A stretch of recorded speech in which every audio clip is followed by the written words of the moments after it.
You've clicked on the video, you're clearly curious and would like your question immediately answered, so I'll do that. In August of 2017, Domino's Pizza, of all companies, randomly announced an exclusive deal down here in Australia where for only 50 Aussie dollars you could get 3 pizzas, garlic bread, a 1.25 litre soft drink of your choice, and, of all things, Final Fantasy XIV Complete Edition for PS4 or PC. This was an insane deal because the Stormblood expansion, which was included in the Complete Edition, had just come out 2 months ago, and also that the PS4 Complete Edition was either $70 or $80, while the PC version was $60 or $70 at EB Games back around that time, according to my teenager memory. This deal was also insane because it still definitely happens, but prior to the 2020s, Australia, and even more so New Zealand, would always get shafted so incredibly hard when it came to video games. Many times, we'd specifically get a release of a game half a year after the rest of the world, or with special editions of games we'd watch as Europe or America would get some awesome statue that came with the cure to cancer for only $10 additional.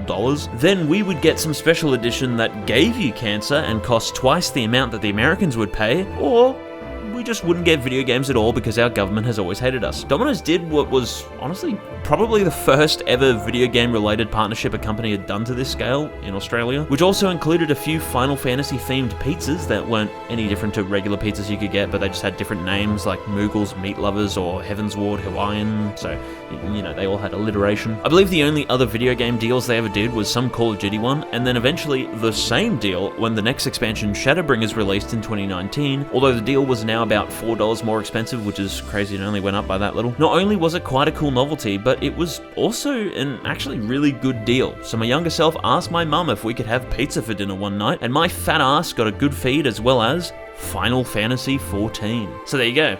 There's the answer to your question, but there is still more to the story because I have a bit of an on and off history with Final Fantasy XIV, which I'll now get into because I want to tell it. 14, if you did not know, is an MMORPG, which stands for Massively Multiplayer Online Role-Playing Game. My experience with those sorts of games are very minimal. My older brothers and I all played RuneScape, which I've been playing that on and off for nearly 20 years now because I'm starting to become an unk, as my nephew tells me. And then there was also Elder Scrolls Online. By the way, this game will become very relevant later on, which I got when it released because I was a big fan of Skyrim, and then I ended up getting to level 50 or whatever it was, but not really doing much else. The only other MMOs I ever played would be some random bullshit one of my mates told me to play, and I played it for 5 minutes. Random browser games, I suppose, or games that might have some MMO elements like Destiny, which don't look at my profile picture, I hate those games. Overall though, not really an MMO guy. So why the hell would I bother with Final Fantasy XIV then? Well, for the simple fact that in 2017, I had started getting really into the Final Fantasy series. Technically, my first exposure to it was Kingdom Hearts, which I had been playing all those games my whole life, but as I can see from my Steam achievement history, in December of 2015, I played Final Fantasy VII for the first time.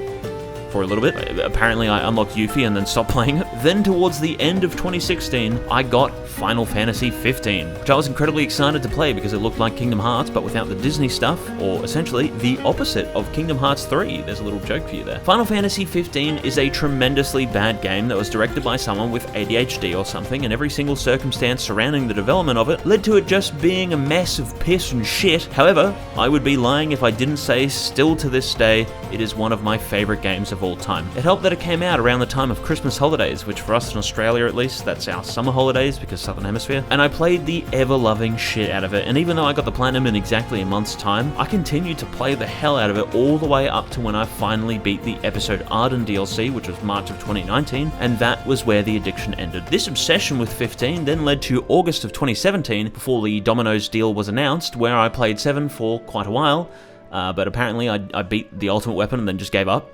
I don't know. But then because of my love of Kingdom Hearts and Final Fantasy XV, and because I was clearly enjoying 7, of course I was keen for this deal for Final Fantasy XIV. I set up my account, downloaded the game, saw the minor spelling mistake cutscene, which for a bit of context, Final Fantasy XIV A Realm Reborn is not the same game as the original Final Fantasy XIV, but that's a whole different story. I created my character, which I saw the hairstyles and thought it'd be funny to make myself Demyx from Kingdom Hearts, so I called myself Demyx Organization 13. Except I accidentally didn't type the last I, so for nearly 6 fucking years, I was Demyx Organization 12, until I eventually noticed in like 2023 and I changed my character's name. I hopped into, I believe, the Genova data center because I knew what Genova was, obviously, and Genova was in the North American server, which will come into play later as well. It's safe to say it was a lot of fun. I picked a Dragoon and things were really cool and the music was really nice, and I even made my character bio thing saying that I got the game with a $50 Domino's deal, and of course none of the North Americans had any clue as to what the hell I was talking about. I don't remember how far I got into it, but I do know that I was rather addicted. A month later, in September of 2017, my parents and I went on a little holiday where the only game I brought with me was Metroid Samus Returns on my 3DS, and turns out I was an idiot because I forgot the 2D Metroid games are all like 4 hours, so I beat the whole game by literally the afternoon of the first day of my holiday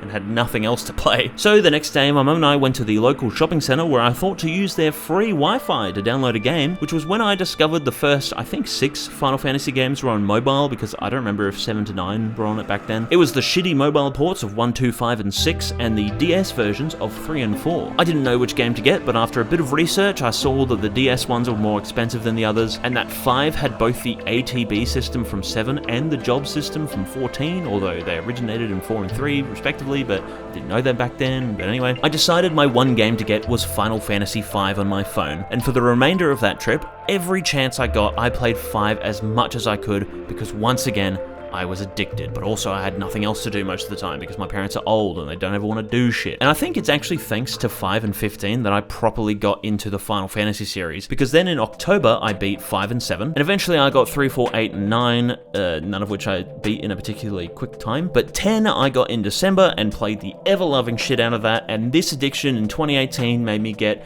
Dissidia NT, the Zodiac Age. I played through the GBA version of 1 in that year too, and at some point after my 3 free months of 14, I renewed my subscription to the game and played all the way up to the end of A Realm Reborn. But I gotta say, I kind of blame this love of Final Fantasy for me actually losing interest in Final Fantasy XIV. I'm pretty sure they made it a lot better these days, thank God, but after you beat the story in the base game of 14, there's like 100,000 quests that are just go here and talk to someone, and it takes so goddamn long, and it's so insanely boring, but you have to do it before you can access the first expansion to the game. Everything was so long and repetitive that most of the time I played the game, I actually would just have a YouTube video playing on another device, so I played a lot of the game without headphones on, and I practically skipped all of the cutscenes because I just wanted to get to the next gameplay segment. It didn't help that there was so much dialogue, and a majority of it was just text boxes without anything cool to look at or listen to. I never even knew some of the voice actors were people like Eggle from Xenoblade Chronicles because I just pretty much never heard his voice. The queue times also made me suicidal because I was a DPS and I played when all the Americans were asleep, so I'd wait for 50 minutes sometimes just doing literally nothing, also I could do a dungeon that would take me maybe 10 minutes. And considering I had played through so many of the single player Final Fantasy games where they didn't have this issue of forcing you to grind or making you wait or just teasing you along. Like look at 15 where a DLC would drop and you could just go play it straight away. I started to wonder if it was worth it. Not to mention that because I had to play in the North American servers as there were none in Oceania I could play on, the lag was horrendous. Doing all these dungeons and boss fights became a pain in the ass because like you'd hit the spacebar to jump and it'd just be like this.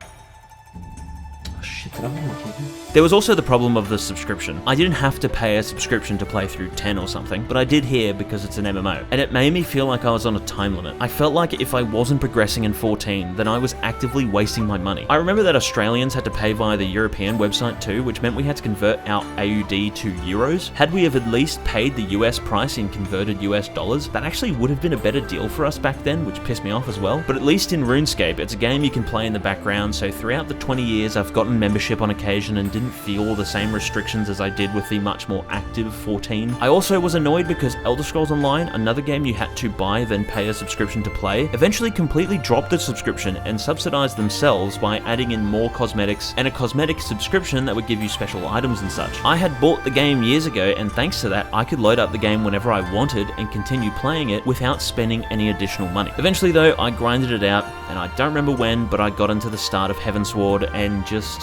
gave up. I had access to Stormblood, but who knew how long this expansion was going to be, because I was anticipating that they would also do the same thing of adding in a bunch of padding to tie players over until the next expansion released. Eventually, I just dropped the game entirely. New expansions didn't entice me because I knew how much of the game I still had to play to be able to begin accessing new content. Not even all the love for the Final Fantasy series in the game interested me because I had no clue how much stuff I would have to get through to fight like X-Death, for example. Even writing up the script, I had the Stormblood soundtrack on shuffle, and suddenly the Final Final Fantasy Tactics battle theme showed up, but nothing like that would move me because it was just too much. I didn't want to pay to play the game just to practically not play the game. It didn't help too that the only person I knew who even liked the Final Fantasy series was my brother, who back then only had ever played 15 because, like me, he was a Kingdom Hearts fan. I felt I had no reason to play the game. But throughout the years, my love of the series never died. I played more games like a bit of 13 or of course Tactics. 7 Remake was my favorite game of 2020. 7 Rebirth was also good whenever I didn't have to play a billion hours of dogshit minigames. Stranger of Paradise is a game that I still think about all the time, which I will never stop telling people to go play that game. It's fucking awesome,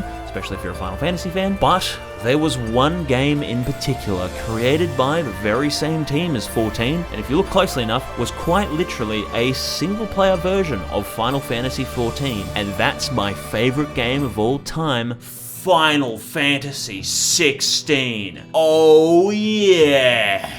That game's so good. And many of the elements of the game, like the sound effects, the UI design, the Soken music, the frothing at the mouth of the mere idea of putting in a trillion Final Fantasy references, because even though people said it wasn't a Final Fantasy game, Final Fantasy XVI is very intentionally saying the whole time, hey, do you like Final Fantasy 1? Oh, well so do we. All of these things just kept on reminding me of 14. In 2022, they also finally created Australian service for the game, and the ads for that were everywhere on YouTube, on TV. I would even see them on buses when I was going to university. And it was in 2021/2022 that I also made some new friends who all played Final Fantasy XIV. And funnily enough, I met them thanks to my interest in the Yakuza series, which was completely unrelated to Final Fantasy, but there you go. And they all kept on trying to bait me to get back into 14, and god damn it, it worked. I renewed my subscription, my mates helped me with some of the quests I needed to do, and finally, in 2023, after owning Stormblood for 6 years, I beat Heavensward and made my way into the very first area of the expansion, which was where I then gave up again. It all came down to the same issues of the subscription. If I was going to play a multiplayer game, I wanted it to be something like Battlefield or Titanfall, and if I wanted to play an RPG, I was just going to go play a single player one. And throughout the last 3 years, nothing was able to convince me to get back into it. Not all the trailers, not the new expansions, not my mates talking about the game, not my fetish for Final Fantasy XVI, not even all the 14 songs that flood my Spotify playlists. I think I was done with this game for good. Now we come to July of 2026, where I went to Melbourne for the first Distant Worlds concert in Australia since I think 2019, and for my first one ever, although I had been to 2 New World concerts, those are very good, you should go to your next one. It was a special Final Fantasy X anniversary celebration concert, so there were a handful of songs played from that game, and Masashi Hamauzu was there, so my brother and I got VIP tickets and met him, which was cool, and I got him, the Shiteki Danae singer Ricky, and the conductor Arnie Roth to sign my Final Fantasy X HD soundtrack, which I got in Japan because you can't get the HD soundtrack anywhere else officially, so that's why I got it. And my Final Fantasy XVI complete soundtrack. Oh yeah. Plus I showed Arnie Roth my manual for Lost Odyssey, which requires elite ball knowledge, and he thought it was very funny. But it was at this concert that I was brought to tears by the incredible music, and I was blown away by a song that I heard for the very first time.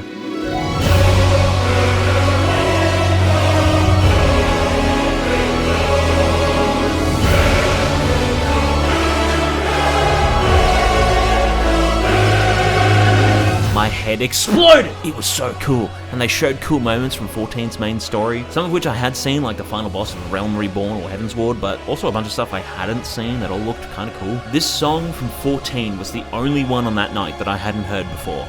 And boy oh boy, would you believe my luck that I learned conveniently right after the concert that 14 was coming to Switch 2. I also knew about the free trial from the memes, of course, but I never understood how it worked until I did a bit of research. And so, your boy decided that I would start all over again. With the game having a lot more streamlined quality of life features now, like reducing the amount of bloat in the base game or letting you do certain dungeons and stuff with CPU teammates so you don't have to search for ages, I couldn't wait to finally experience this game as an adult, and now I could finally commit these songs, these characters, these fights to memory, because I know I'm not just going to skip all of them now. I don't know how it works, but if I can play with my friends too, I'm sure they'd be willing to jump on and do some random stuff with me, so that's cool. And the best part, I can take my time. I'm sure as shit gonna abuse the hell out of that free trial, and I'm looking forward to experience the game with a fresh mind.